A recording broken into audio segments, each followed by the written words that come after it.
Breaking చూస్తున్నాం. ఛత్తీస్గఢ్ లో encounter జరిగింది. కాంకేర్ జిల్లా చోటే బేటియా పోలీస్ స్టేషన్ పరిధిలోని అటవీ ప్రాంతంలో పోలీసులకు మావోయిస్టులకు మధ్య ఎదురు కాల్పులు జరిగాయి.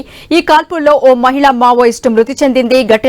ఘటనా స్థలం వద్ద మావోయిస్టు మృతదేహంతో పాటు ఆయుధాన్ని స్వాధీనం చేసుకున్నారు పోలీసులు.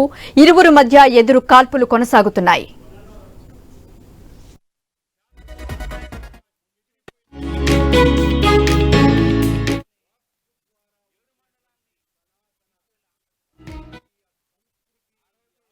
ఛత్తీస్గఢ్ లో ఎన్కౌంటర్ జరిగింది. కాంకేర్ జిల్లా చోటే బేటియా పోలీస్ స్టేషన్ పరిధిలోని అటవీ ప్రాంతంలో పోలీసులకు మావోయిస్టులకు మధ్య ఎదురు కాల్పులు జరిగాయి.